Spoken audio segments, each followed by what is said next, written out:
The Little Mermaid, one of Andersen's most famous and beautiful fairy tales, a touching story at with the awful little falsy and a preeny _af love, the in her voice, hut ultimately her life. Deep in the ocean, where the water was blue and crystal clear, and no sunbeam could pierce the surface to the bottom, there was a vast kingdom. It was beautiful, with coral walls and algae of all colors. All the ocean creatures lived peacefully together, small and big fish, plants, sea urchins, and mermaids. The Mer King had 5 daughters. His mother helped him rule the kingdom and raise the girls, because his wife had died many years before. Everyone in the kingdom followed the rules, and that's why they all lived well. One of the rules stated that no mermaid could go near the water's surface until she turned 15 years old. Until then she had to stay in the kingdom to be safe. The king's eldest daughter was about to turn 15. The youngest, who longed the most to see the world above, had to wait 5 years more. She would sit for hours in her garden. The girls each had their own gardens, and imagine all that fun she'd have on the surface. In the center of her garden, there stood a marble statue of a human prince. She had found the statue on the ocean floor, and liked it so much that she even talked to it. Their granny would tell them stories about all the beautiful things above the ocean. She always made sure to add that the most wonderful things that could be found were in fact not above, but right here in their watery home. But the Little Mermaid still couldn't wait to see the world above. Time passed and the youngest was about to turn 15, too. For years she had listened to her sister's stories about what it was like up above. Her eldest sister was 5 years older. On the day of her 15th birthday she had returned from the surface with stories of a night sky filled with stars and constellations of the gods. The other sister had seen a magnificent U11. Find this and more fairy tales at www.readmeo.com. Colorful sunset. The third one had swum toward shore and found tall green trees and towering cliffs. The fourth liked to swim in winter to see large glaciers and walruses. While all the other sisters had started to get bored of that other world, the youngest hadn't even tried it yet. Humans were something she wanted to see the most, and above all to see them walking. As she was wiping tiny algae off her marble statue, she would examine the prince's legs and wonder what it must feel like to have a pair of them. On the day of the Little Mermaid's first journey to the surface, her grandmother gave her a big hug, put a wreath of flowers on her head for the special occasion, and decorated her tail with exquisite pearls. "Oh, you've grown up so fast, my little girl," said her father. She just smiled back at him as it felt to her as though it had taken ages for that day to come. "Look how beautiful you are," her grandma said, putting the last pearl on her tail. The Little Mermaid was all excited. She swam as fast as she could, her pearls clicking against each other as she swiftly approached the surface. She broke through and looked around in amazement for a whole minute before joy swept over her and she started jumping cheerfully out of the water and whooping. Dolphins, hearing her happy laughter, swam over and joined her dancing. It was even better than she'd dreamed. After a while, she noticed a ship and headed for it. Grandma had warned her that the ship might be dangerous, but she couldn't miss the chance to catch a glimpse of a real human being, legs and all. Having got closer, she saw crowds of people on the deck. It looked like a celebration. Carefully she swam around, and she suddenly noticed a little window on her level. Inside, a boy with a crown was sitting in a room, stretching his glorious legs out. She stared, unable to take her eyes off him. He was beautiful. And he looked exactly like the prince statue in her garden. The Little Mermaid stayed, watching the party unfold. A good spirit was in the air. But at midnight, under a dark sky, they shot off fireworks. The little U11. Find this and more fairy tales at www.readmeo.com. Mermaid ducked under the water to hide as she'd never seen anything like that before. When she peeked back up, she saw the most beautiful colors and patterns, like the humans were creating their very own constellations. Then, suddenly, the sky clouded over and a bolt of lightning struck. A storm was starting. At once, waves crashed against the ship, which was barely standing in the strong wind. Another strike of lightning broke the main mast in two. Water splashed over the deck and the raging sea split the ship in half. The ship was a wreck, and the people were scattered all around in the dark churning water. The Little Mermaid was terrified, but still wanted to save the prince. Without a thought she swam through the wreckage. And when she found him, she took him in her arms and carried all the way to the shore. She put her head to his chest. He was still breathing. Sadly, knowing well that she couldn't stay out of the water, she gently kissed his forehead and hid behind a rock. She kept an eye on him from behind the rock until dawn. Then a group of people came and found him. One of them happened to be a very pretty princess. As soon as the prince opened his eyes and saw her, he smiled warmly and said, "My angel, you saved my life. I will be grateful to you until my last breath." The Little Mermaid felt sorrowful. She was the one who saved the prince, but she couldn't let out a sound. She just sat there and sobbed quietly. The prince's smile belonged to her and she knew it.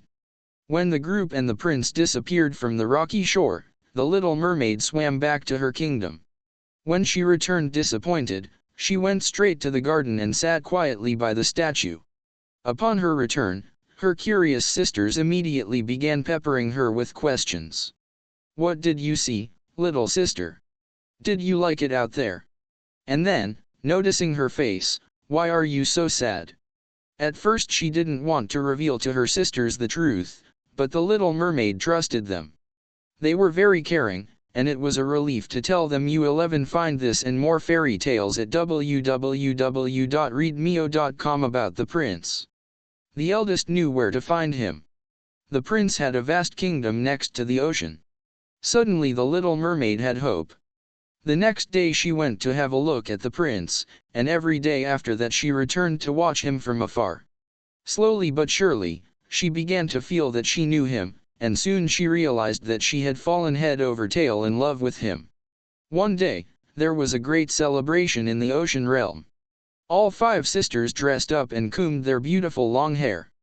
They could cover themselves in it as if it were silk. The eldest had hair red as flames, the second black as coal, the third gray as silver and the fourth brown as chestnuts. The youngest daughter had locks that looked like gold. They were all well known for their beautiful voices, and their father had made sure that they would sing at the celebration. The youngest mermaid sang first, and it was the most beautiful song of all. Everyone was having a wonderful time, but all the Little Mermaid could think about was her prince, and she felt absolutely miserable. "If only the prince knew I existed," she thought. "I would give anything to spend even one day by his side." Suddenly it occurred to her. She remembered there was an old sea witch who lived deep in the dark gorge. It was full of black mud and sea snakes that lurked in the shadows, waiting for anyone daring to swim by, but the Little Mermaid knew the witch was the only one that could help her. And so she snuck away from the celebration and swam into the deep, dark ocean until she reached the witch's caves.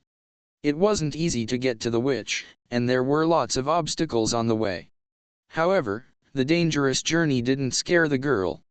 It was only when she reached the gorge itself that she got a little nervous. "Please, I want to become a human," she said in a trembling voice. "Can you help me?" "I know why you are here, dearest," the witch replied.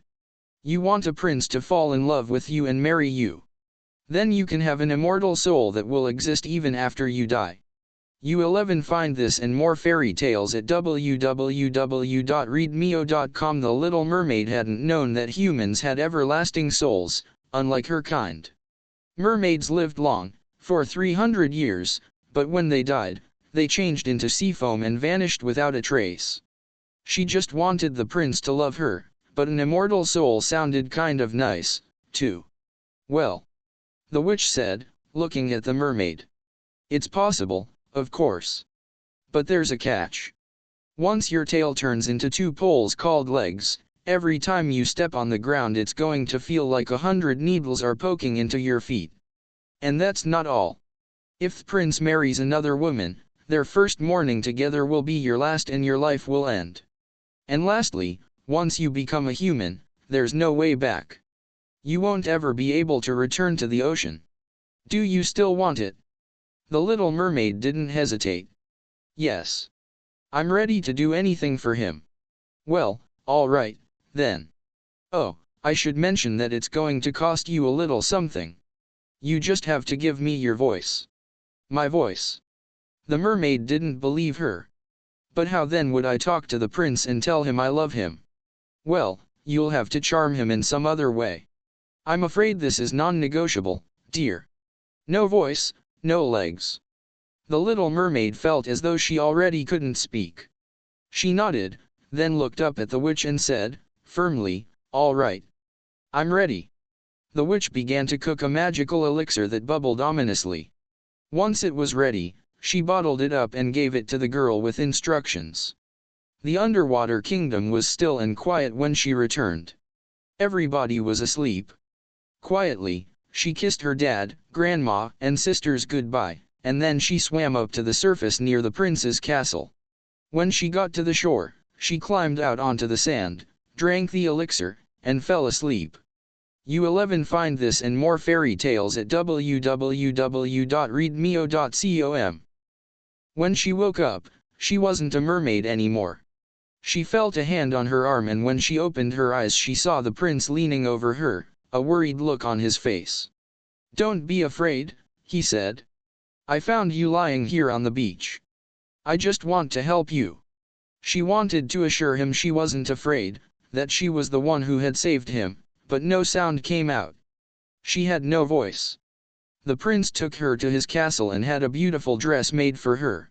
She was a lovely girl now, but every step she took hurt like 1,000 needles were being driven into her feet. When she looked at the prince, though, all her pain and worries melted away. As time passed, the little mermaid and the prince became wonderful friends. The pain in her legs was more bearable now, and it reminded her how much she missed her family. Still, she never regretted losing her voice, nor exchanging her previous life for the one she had now. Every day here was exciting. The prince showed her places, took her to feasts and celebrations, horseback riding, and sailing. Over time, as her feelings for him grew stronger, she tried over and over again to make him recognize her as the girl who had saved him, but he never did. And then, one summer night, as they were watching stars together, he told her a secret. On the night I turned 18, he said, my ship got caught in a huge storm and almost everyone on board perished. I washed up on shore, but all I remember is that a beautiful princess saved me. She was there when I woke up and I fell in love with her the moment I saw her. Ever since I have cherished hope of meeting her again to ask her to marry me, but fate has never let me, so I've decided to act. Please, would you come and search for her with me? We will travel to all the kingdoms I know. I have to find her. Except for her, you are the closest to my heart, and I need you by my side on this journey. You 11 find this and more fairy tales at www.readmeo.com. The Little Mermaid didn't know what to do. She tried one more time to tell him that she was the girl who had saved him, but he didn't notice or understand. So, finally, she nodded and left with him to search for the princess he was in love with. They had sailed for weeks and visited 4 kingdoms when they finally arrived at the most distant kingdom the prince knew.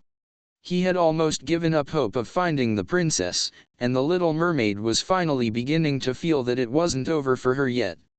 But when they arrived at the kingdom, the prince finally saw the girl he'd been looking for. Little did he know that, at that moment, he had sealed his friend's fate. Soon, the day of the wedding had been chosen. There was nothing the Little Mermaid could do to change it. She could have tried to tell the prince one more time that he had the wrong girl, but he was so happy that the mermaid didn't want to spoil it. All she could do was watch silently and pretend that she was glad for the prince. All throughout the wedding ceremony, she held the bride's white train and smiled through tears. Before long, the ceremony was over, and when the evening came, the Little Mermaid excused herself and went for a walk on the beach. She knew that in the morning, she would no longer be alive. Suddenly she heard the soft hum of voices calling her closer to the ocean. She walked to the edge of the sea and saw her beloved sisters, but something was wrong. All their beautiful hair was cut short. The witch told us everything, they said. She says you have given up everything for the prince, and that you'll soon die because he married someone else. We made a deal, though, and we gave her our hair in exchange for this magic dagger. All you have to do is stab the prince in the heart with it, and then your tail will grow back and you can stay alive. It's either your life, or his. Please, little sister, do it." They held out the dagger and hummed, do it, please, do it." That night the little mermaid snuck into the prince's chamber, where he was peacefully sleeping beside his new wife. She took a few steps to the bed and raised the dagger above his chest. She stood there for what felt like minutes, but she couldn't bring herself to do it. She had saved him once, and you find this and more fairy tales at www.readmeo.com would save him again. She loved him too much, and so she gently kissed his cheek and crept out. The little mermaid stayed on the beach with her sisters that night, and as soon as the chirping birds announced the new day and the sun began to peek out, the little mermaid began dissolving into sea foam. Her sisters wept as she started to melt, but suddenly her human soul rose out of her body. It looked like a ray of sunshine, and her sisters watched as it soared up to the sky and joined the clouds. When a human dies, you see, their soul becomes one with the wind and they live forever, but when a mermaid with a human soul dies, she turns into a nymph. The little ray of light grew wings and suddenly the little mermaid had her voice back. To anyone alive, wind nymphs only look like sun rays. When the wind blows you can smell their pleasant scent or hear their soft whispers. The little nymph was so happy that she had her voice back that she danced in the clouds and sang a beautiful song. Then she flew down to her sisters and bathed them in light and whispered, "Don't be sad, sisters. I'll be here forever. I'm happy now, and I love you." The prince never understood what had happened to his friend, but as we know, he was never that bright to begin with. He had a feeling she was happy, though, and every now and then the light would glint in his eyes and for just a second he would think he'd seen her. And so the little mermaid became a nymph and sang songs with the birds and danced in the clouds forever. You find this and more fairy tales at www.readmeo.com.